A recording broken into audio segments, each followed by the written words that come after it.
When I sat in your seat all those years ago, I knew exactly where I was headed. I had it all planned out. I was going to the World Bank to work on global poverty, then I would go to law school, then I would spend my life working in a nonprofit or in the government. At Harvard's commencement tomorrow, as your dean described, each school is going to stand up and graduate together, the college, the law school, the med school, and so on. At my graduation, my class cheered for the PhD students and then booed the business school. Business school seemed like such a sellout. 18 months later, I applied to business school. It wasn't that I was wrong about what I would do decades after graduating. I had it wrong a year and a half later. And even if I could have predicted I would one day work in the private sector, I never could have predicted Facebook because there was no internet. And Mark Zuckerberg was in elementary school, already wearing his hoodie. Not locking into a path too early gave me an opportunity to go into a new and life-changing field. And for those of you who think I owe everything to good luck, after candidate, I got quadded. What's up, Adam? There is no straight path from your seat today to where you are going. Don't try to draw that line. You will not just get it wrong, you will miss big opportunities. And I mean big, like the internet. Careers are not ladders. Those days are long gone, but jungle gyms. Don't just move up and down. Don't just look up. Look backwards, sideways, around corners. Your career and your life will have starts and stops and zigs and dags. Don't stress out about the white space, the path you can't draw, because therein lies both the surprises and the opportunities. As you open yourself up to possibility, the most important thing I can tell you today is to open yourself up to honesty, to telling the truth to each other, to being honest with yourselves, and to being honest about the world we live in. If you watch children, you will immediately notice how honest they are. My friend Betsy was pregnant, and her son, we're their second child, her son Sam was 5. He wanted to know where the baby was in her body. So he asked Mommy, "Are the baby's arms in your arms?" And she said, "No, Sam, baby's in my tummy, whole baby." "Mom, are the baby's legs in your legs?" "No, Sam, whole baby's in my tummy." "Then Mommy, what's growing in your butt?"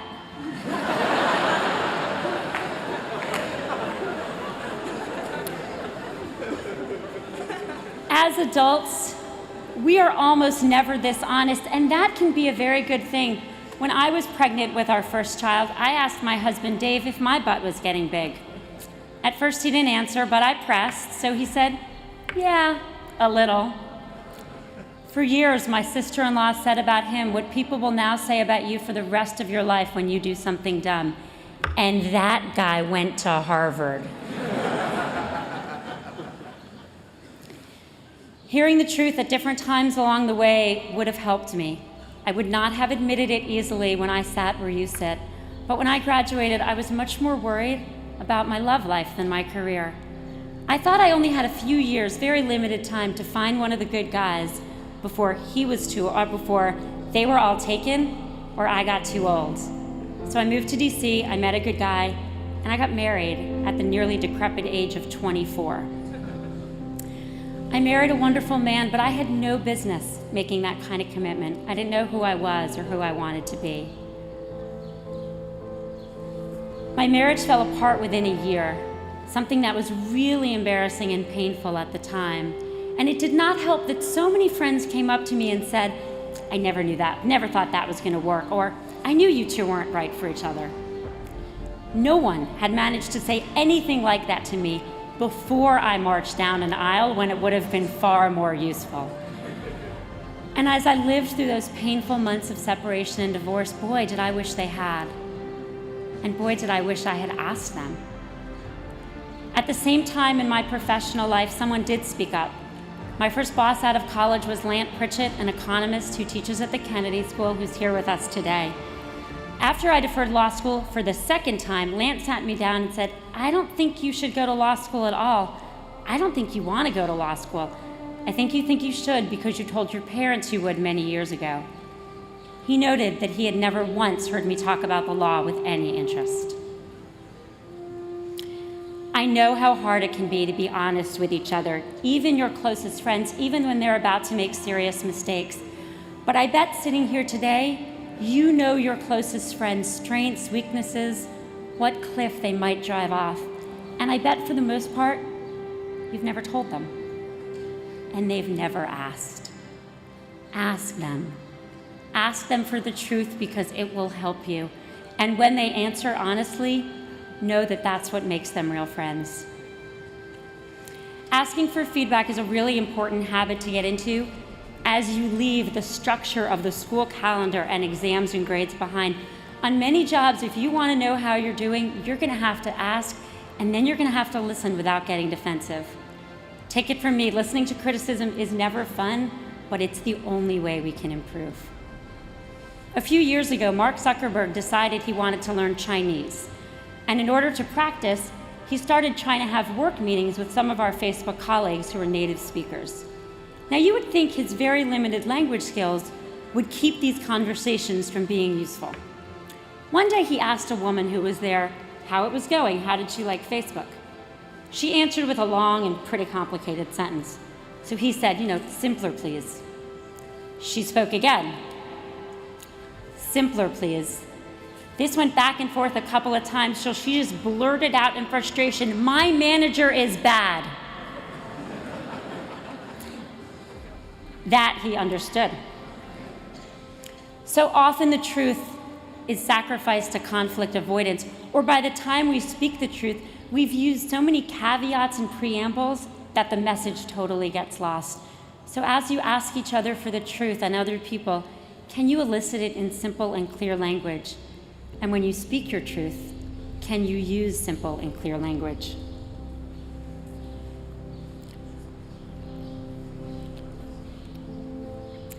As hard as it is to be honest with other people, it can be even more difficult to be honest with ourselves.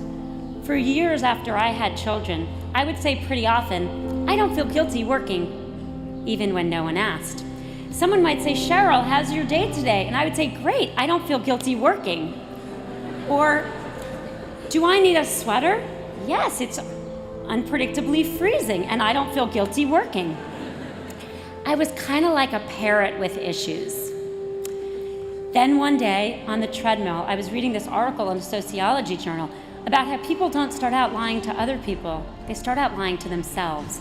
And the things we repeat most frequently are often those lies. So as sweat was pouring down my face, I started wondering, well, what do I repeat pretty frequently? And I realized, I feel guilty working. I then did a lot of research, and I spent an entire year with my dear friend Nell Scovell writing a book talking about how I was thinking and feeling. And I'm so grateful that so many women around the world connected to it. We have even more work to do in being honest about the world we live in. We don't always see the hard truths, and once we see them, we don't always have the courage to speak out. When my classmates and I were in college, we thought the fight for gender equality was won, it was over.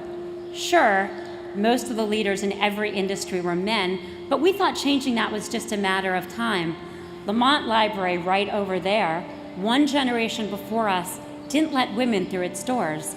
But by the time we sat in your seats, everything was equal. Harvard and Radcliffe was fully integrated. We didn't need feminism because we were already equals. We were wrong. I was wrong.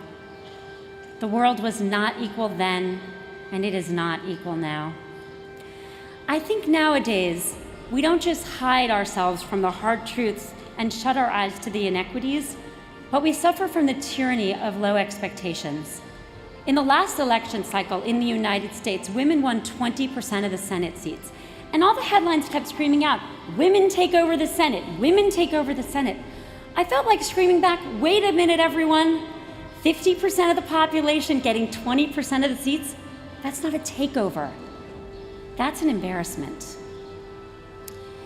Just a few months ago, this year, a very well-respected and well-known business executive in Silicon Valley invited me to give a speech to his club on social media.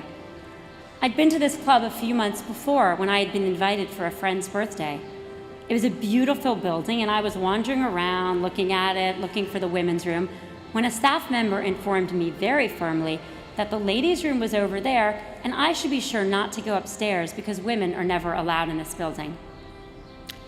I didn't realize I was in an all-male club until that minute. I spent the rest of the night wondering what I was doing there, wondering what everyone else was doing there, wondering if any of my friends in San Francisco would invite me to a party at a club that didn't allow blacks or Jews or Asians or gays. Being invited to give a business speech at this club hit me as even more egregious because you couldn't claim that it was only social, business wasn't done there. My first thought was, really? Really? A year after Lean In, this dude thought it was a good idea to invite me to give a speech to his literal all-boys club. And he wasn't alone. There was an entire committee of well-respected businessmen who joined him in issuing this kind invitation. To paraphrase Groucho Marx, and don't worry, I won't try to do the voice, I don't want to speak at any club that won't have me as a member. So I said no, and I did it in a way I probably wouldn't have even 5 years before.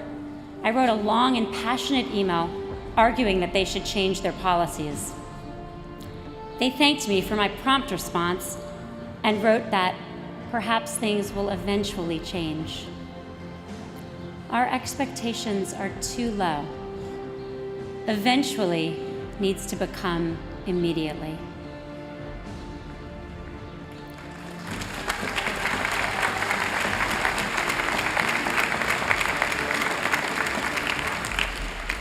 We need to see the truth and speak the truth. We tolerate discrimination and we pretend that opportunity is equal.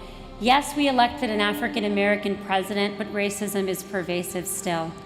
Yes, there are women who run Fortune 500 companies, 5% to be precise, but our road there is still paved with words like pushy and bossy, while our male peers are leaders and results focused. African American women have to prove that they're not angry. Latinas risk being branded fiery hotheads. A group of Asian American women and men at Facebook wore pins one day that said, "I may or may not be good at math." Yes, Harvard has a woman president, and in 2 years, the United States may have a woman president. But in order to get there, Hillary Clinton is going to have to overcome two very real obstacles: unknown and often ununderstood gender bias, and even worse, a degree from Yale. You can challenge stereotypes, both subtle and obvious. At Facebook, we have posters around the wall to inspire us. Done is better than perfect. Fortune favors the bold. What would you do if you weren't afraid? My new favorite: nothing at Facebook is someone else's problem. I hope you feel that way about the problems you see in the world, because they are not someone else's problem. Gender inequality harms men along with women. Racism hurts whites along with minorities. And the lack of equal opportunity keeps all of us from fulfilling our true potential. So as you graduate today, I want to put some pressure on you. I want to put some pressure on you to acknowledge the hard truths, not shy away from them, and when you see them, to address them. The first time I spoke out about what it was like to be a woman in the workforce was less than 5 years ago. That means that for 18 years, from where you sit to where I stand, my silence implied that everything was okay. You can do better than I did, and I mean that so sincerely. At the same time, I want to take some pressure off you. Sitting here today, you don't have to know what career you want or how to get the career you might want. Leaning in does not mean your path will be straight or smooth, and most people who make great contributions start way later than Mark Zuckerberg. Find a jungle gym you want to play on and start climbing. Not only will you figure out what you want to do eventually, but once you do, you will crush it. Looking at you all here today, I'm filled with hope.